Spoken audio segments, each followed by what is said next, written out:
at lower levels.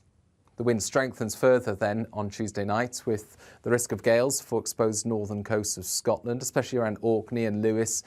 60 to 70 mile per hour wind gusts, perhaps even a touch more in some of the most exposed spots. So risk of disruption here. 3 or 4 Celsius for Scotland, 6 to 7 Celsius further south, where we have bright starts to Wednesday, but still quite breezy.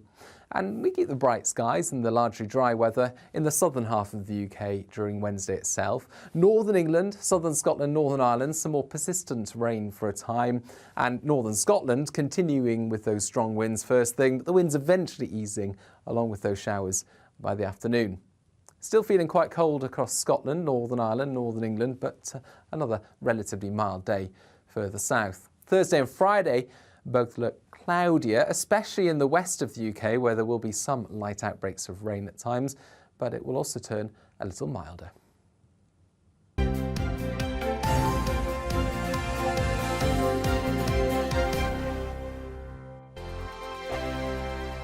We are GB News, and we'd like to say thank you to each and every one of you for bringing us your conversations, for helping our great nation find its voice. We are here for you on radio, television, and online, across England, Scotland, Wales, and Northern Ireland. It's not the BBC, you actually get your facts right. We are proud to be GB News, the People's Channel, Britain's news channel.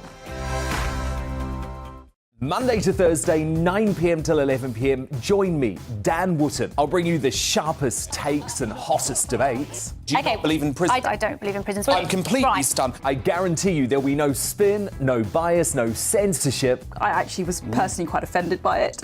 And no reason to go to bed. So I guess they've always been quite woke. That's Dan Wootton tonight on TV, radio and online. Monday to Thursday from 9 p.m. till 11 p.m. on GB News, the People's Channel, Britain's news channel. Monday to Thursday on GB News, it's Bev Turner Today from 10 a.m. We're going to be here for you, our GB News family, to keep you up to date, but also make you smile. The guy went from puberty to adultery. And I can't wait to bring a few of my own opinions. I have no time for cultural totalitarianism. We'll engage in passionate, but always polite debate, with your thoughts and opinions at the centre of it all. Only on GB News, the People's Channel, Britain's news channel. Join me every Sunday at 6 p.m. for Gloria Meets. In exclusive interviews, I'll be finding out who our politicians really are and what they really think. It's something that you would never want anyone to suffer. I didn't know what channels there were. I didn't think I'd be believed. I must have weighed about 7 stone and I'm 5'8". My instincts was to sort of cover this up. I mean, clearly that was a mistake. Join me every Sunday at 6 p.m. on GB News, the People's Channel, Britain's news channel. Join my show Farage, 7 p.m. till 8 p.m. Monday through Thursday, and there you will get opinion, analysis, debate, and I'll cover stories that nobody else dares to touch. You've been cancelled. Join the club.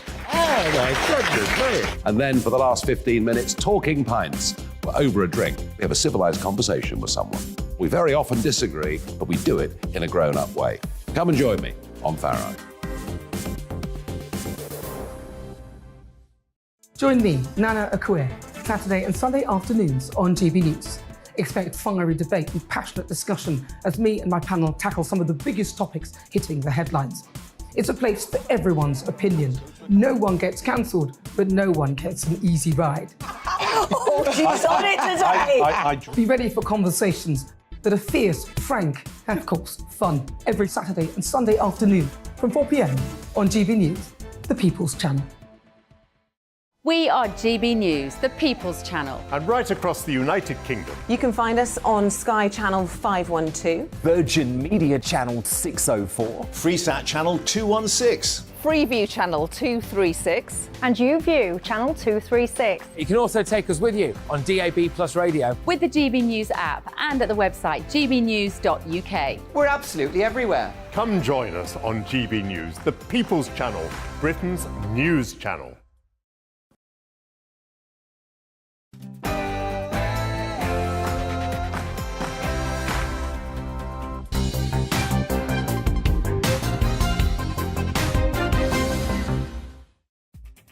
The 31st of January. 3 years since the United Kingdom officially left the European Union. How have we been faring since? And have we taken full advantage of all of the freedoms that our country now has? We'll be exploring that, as well as the crises that we're seeing in our health system and indeed at our border. We'll be looking at it all, as well as the chance of who's going to become the next Tory party chairman. Stick around for that after the headlines.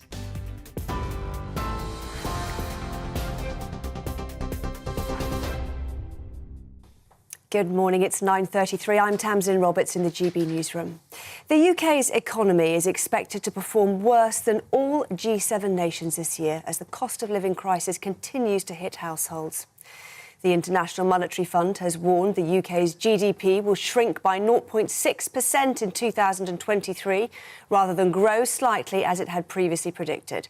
It says the shrinking of the economy reflects the UK's high energy prices and financial conditions, such as high inflation.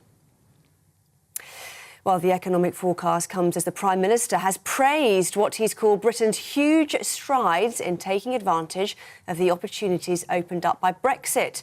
Rishi Sunak made the statement on the third anniversary of the UK withdrawing from the EU, adding that the country is confidently forging a new path as an independent nation. That's despite a recent poll suggesting that 45% of Britons say Brexit is going worse than expected.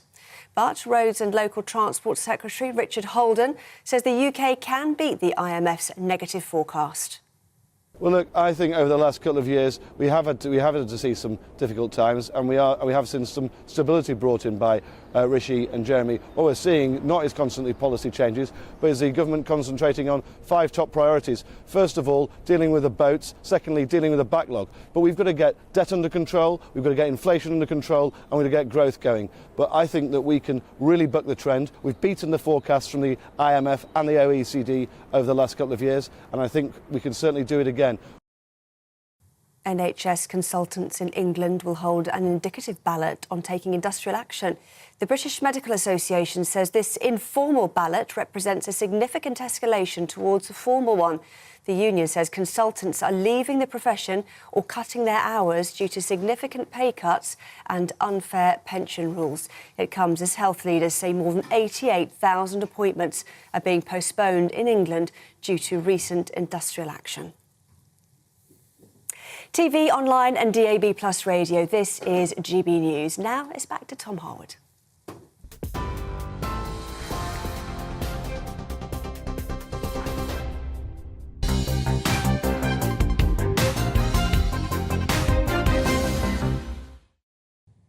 A very good morning to you. It's 9:35 and this is The Briefing with me, Tom Harwood, on your TV and your radio. Now, first this morning, today marks 3 years since the United Kingdom officially left the European Union.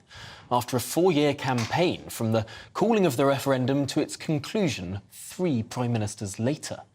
It was a long and at times painful journey for both sides, who saw their hopes slipping and growing at various points throughout those years. I'll never forget that first extending of the Brexit deadline. The evening Theresa May said that she would compromise with Jeremy Corbyn, willing to throw away our ability to make independent trade deals. The calling of the 2019 European elections, years after the country had voted to leave. There were some remarkable moments over those long years. And at the core of it all, a rotten, hung Parliament stymieing the process, refusing to make any decisions. At last, at the start of 2020, there was a parliamentary majority that could make decisions. And that led to, finally, the country's exit, just 1 month after the general election result. And clearly a lot has happened since. Just 2 months after the UK left, one of those plagues that I'm fairly sure the Remain campaign warned us all about struck Europe as it did the world. Consequently, the data that we have after COVID is fuzzy, distorted by that plague and indeed by war on our continent. It may be some time before we can really see the benefits of regulatory divergence, or indeed take advantage of them. But in the meantime, it is possible to, or is it possible to move past those old Brexit divisions and be more positive about the new opportunities that we can now grasp? Well, our political editor, Darren McCaffrey, has reflected on Britain's exit from the European Union. 3, 2, 1... 11 p.m. on January 31st, 2020, and after years of wrangling, decades of debate, the UK exited the EU. But 3 years on, and the debate over Brexit is far from over. For those critics who wanted to remain, they point to Britain's economic problems, claiming that stagnant growth is not just down to the pandemic and war in Ukraine, but also a Brexit drag. Evidence from the government's official OBR stated late last year that leaving the EU had had a significant adverse impact on trade, reducing both overall volumes and the number of trading relationships. Brexit, unsurprisingly too, has seen fewer migrants from inside the EU. And while many who voted to leave have welcomed this, it has led to a shortfall of around 330,000 people in the labour force, mostly in low-skilled jobs, according to the ONS. The government, however, do point to trade deals, 71 of them with non-EU countries, including with Australia and New Zealand, though they too have faced criticism from some Conservatives for giving too much away and for being bad for Britain. This year, the government has also promised to scrap or change lots of EU regulations still in place, hoping it will improve our competitiveness and boost business. The thorniest problem, though, of the Brexit trade deal is to be found in Northern Ireland, which led to the suspension of the Assembly, and while 4 Prime Ministers have struggled and failed to square the border circle. Though talks have improved, the EU has admitted that protocol was too harsh, and it seems that a new deal may well be in sight. So where does this leave public opinion? Well, it appears to have shifted, with the majority now thinking Brexit was a mistake. But a poll last week on whether it should be reversed entirely found that only 43% said yes, with 41% disagreeing. If you exclude those who didn't know, it would be 51 to 49 in favour of rejoining. 3 years on, I think it's fair to say that Brexit continues to divide Britain. Darren McCaffrey, GB News. Well, thank you for Darren for that package there. I think it's important to look over some of the context around the numbers that we're seeing and perhaps some of the reason why we've seen some of these polls move in the last few months. Because, of course, we've heard this morning that the IMF has new numbers out. 2 major advanced economies in this world will grow less quickly than Russia in the next year. The United Kingdom and Germany. That's some crucial context there. Germany also a great importer of energy that is perhaps not faring so well this year either. Well, let's talk now to Gina Miller, the woman who famously led those Brexit court cases challenging the government on Article 50 and prorogation. She now leads the True and Fair Party. Gina, thank you for making the time for us this morning. I wonder, is it possible to sort of put these Brexit divisions in the past, to work forward, sort of people who used to be on other sides, to come together in one sort of Team UK? Simple answer, yes. I think it's absolutely vital because division, any country who's divided doesn't prosper and isn't secure and doesn't have a happy population. So, you know, it's literally a no-brainer. Of course we have to. And my proposition in writing, commissioning a paper that we published yesterday addressing Brexit problems is that actually it's no point going over the past. We are where we are. Rejoining is not on the table. I mean, way in the future maybe, but the reality is that we've legally left. We've signed up to 2 international agreements which actually contain mechanisms that can fix some of the damage that's being done, because all of where we are now is based on the fact that it was like building a house but forgetting to consult the architect and the surveyor. There was no particular plan. There was a drawing of Brexit, but no depth or understanding. And that's where we've got to get to.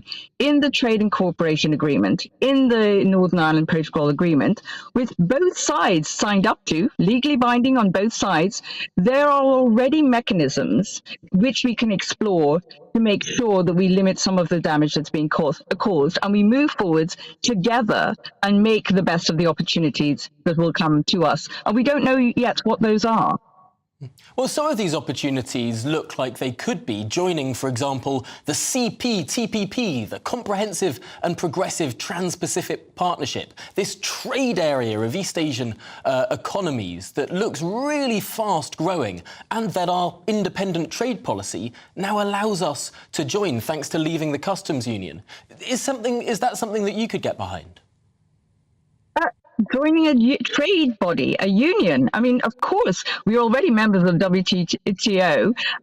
Joining a union to increase trade is not a negative, but we do have to accept that 40% of our export and imports come from our closest neighbours. So it's not one or the other. We can resolve our issues with the EU and still explore some of the other opportunities. And I have to say, Mr. Sunak is completely dishonest this morning, because it very much starts with honesty. For him to have come out this morning and say, we've done 72 trade deals. I'm sorry, no, we haven't. And you know, Tom, we haven't done 72 trade deals. We've rolled over a good number, and we've done 3, not 72. So this is my point. Unless all politicians from all sides, from all parties, can put their purist ideology aside and actually look at how we work together as a nation, because we are all Brexiteers. We're all living with the reality, which is a legal Brexit exit. So we have to make the most of what we have on the table and fix what we can through the existing agreements. I think some people might say that it's a little disingenuous to say that these 70-plus trade deals aren't an achievement, because there were many people saying during the referendum that we wouldn't get any of these rollover deals, let alone new deals on top of those deals. No, of course we were going to some extent a success. No, they were always going to be rolled over, because we were not going to crash. The other side were not going to crash those countries. That was never a possibility. That was a distraction said by politicians. The legal framework, those civil servants working on both sides, it was always a given. A lot of what was said was political footballs, because both sides had something to gain. We are way beyond that now. We need to look at where we are. As you said very clearly, that we are now third above Russia and possibly Germany. We don't know yet, but it doesn't really matter where we are on the tables. We should be doing the best that we can do. And some of these comparisons are not very helpful. What we do know is sectors are struggling, where imports are struggling, small businesses are struggling, we don't have enough staff. We need to fix the problems we have here. I'm really not interested in international comparisons. I don't think they're particularly helpful. We should just be making the most of what we have in the UK and fixing the problems we have. Well, Gina Miller, thank you so much for taking the time to talk through those big issues with us today on this 3-year anniversary of legally leaving the European Union. Really appreciate your time. Now, just moving on briefly before we touch upon our next big issue, the issue of the Conservative Party chair, I think that it's important to look at some of these comparisons because, indeed, other channels are doing so. Firstly, I want to draw your attention to 2 countries, Germany and the United Kingdom. How have our GDP's growth, how has that growth in our gross domestic product changed over time? Well, here's a graph for those watching on television, and I'll describe it for those listening on the radio. It's remarkably similar.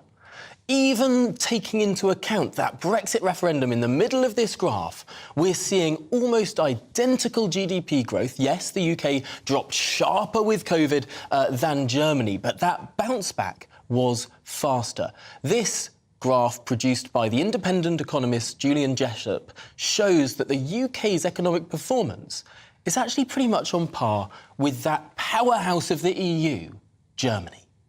And now taking into account the other big issue, inflation, particularly food price inflation, something that affects people in their pockets more than anything else.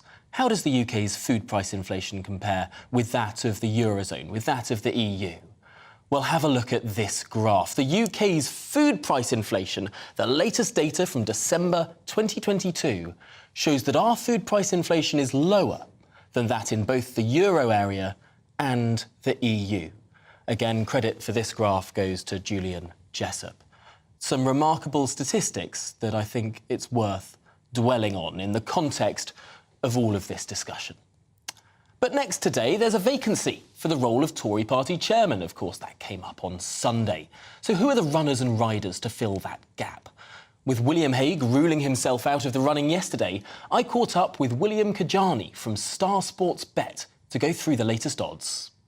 Now, William, we're used to seeing you here on College Green on big political days with that big blackboard of odds that you go through with Star Sports Bet. So who are we looking at in terms of who's leading the pack, the people who the punters are putting the most money on right now?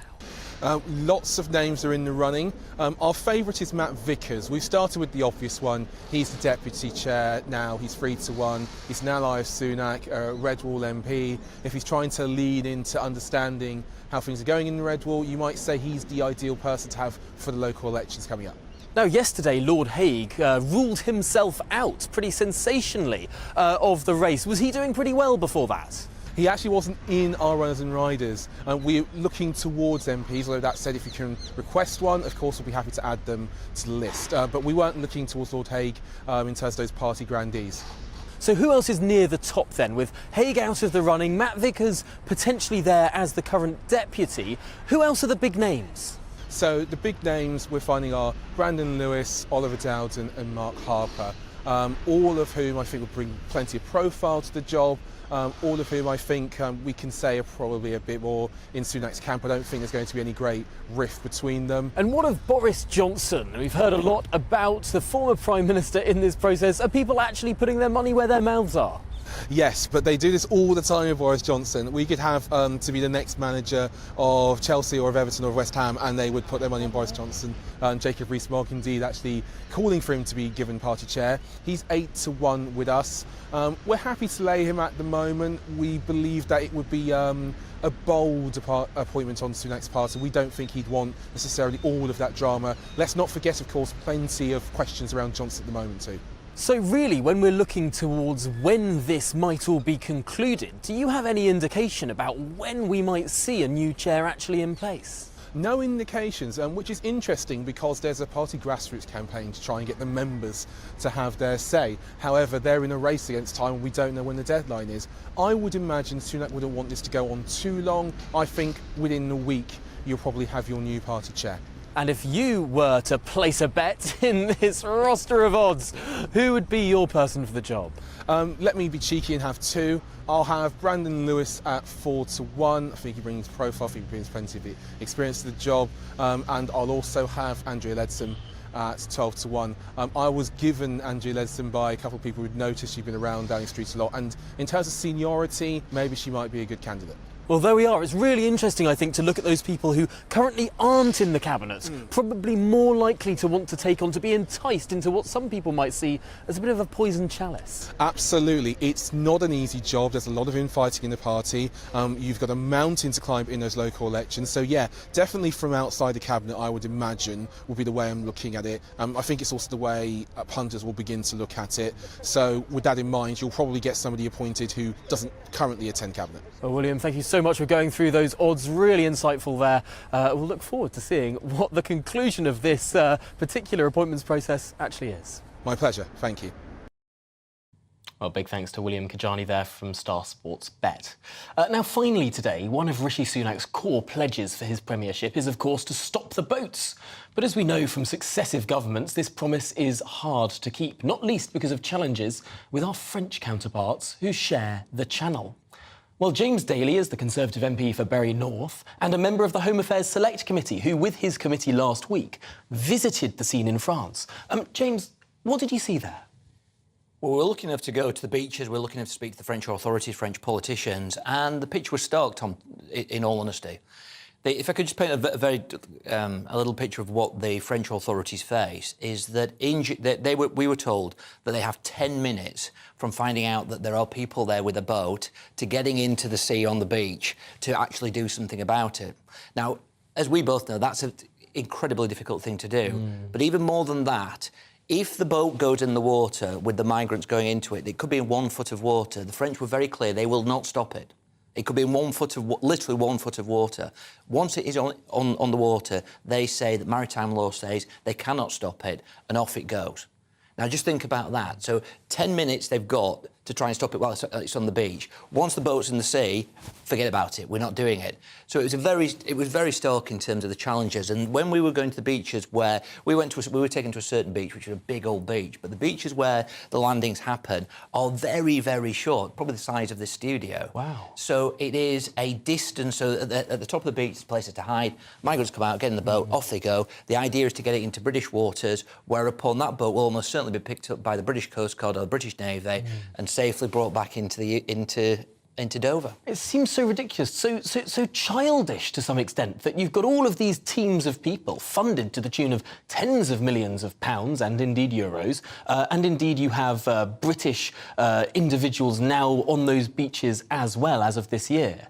But that they chase after these people and then just suddenly stop, as if it's a game. Yeah, and you also got to think that they don't detain anybody. So their only aim is to get the boat. They'll pop the boat and that's it. They just let everybody go back. So what's happening on the beaches is not stopping or detaining or sending people elsewhere. It's simply putting it off till tomorrow or the day after. So there is no essential asylum. It is not stopping the process. It just puts it off for another day. So, and then the political side of this, I think people need to know about as well. The French politicians were very clear, all of them. They are not going to do a returns agreement either bilaterally or through the European Union with the United Kingdom. So that means that any single person who comes to the country illegally from France, they will not accept them back. They just will not accept that. And it's made very clear that Gerald Darmanin, who's one of the candidates, Sarkozy's interior minister, has made it very clear that he feels that he will lose the presidential election if that's the case. So there's no returns agreement at all in place. So this all sounds very pessimistic. It is pessimistic.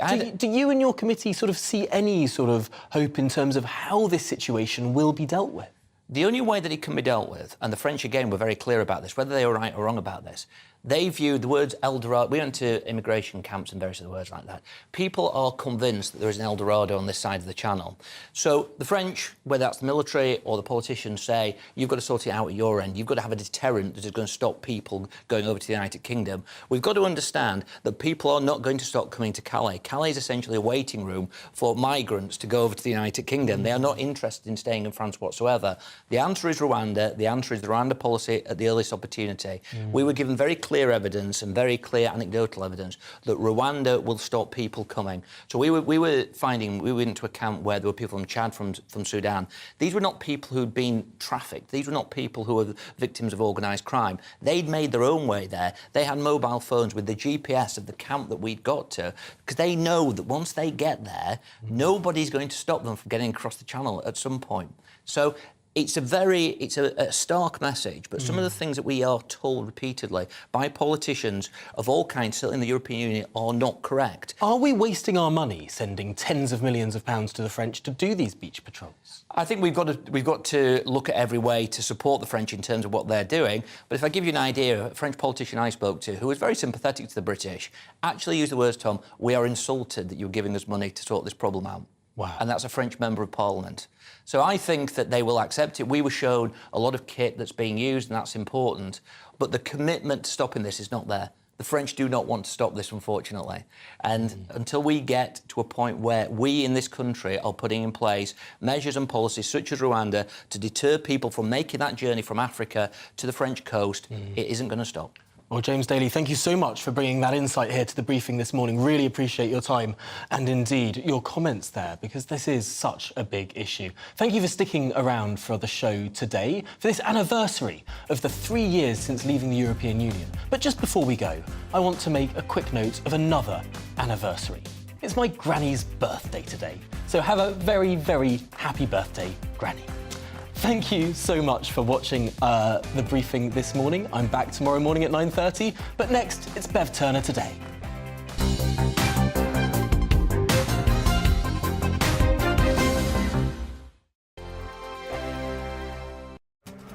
This year on GB News, we've got brand new members in the family. Join us. Across the entire United Kingdom, we cover the issues that matter to you. GB News will always stay honest, balanced and fair. We want to hear whatever is on your mind, and we don't talk down to you. The establishment had their chance. Now we're here to represent you. Britain's watching. Come join us on GB News, the People's Channel. Britain's news channel.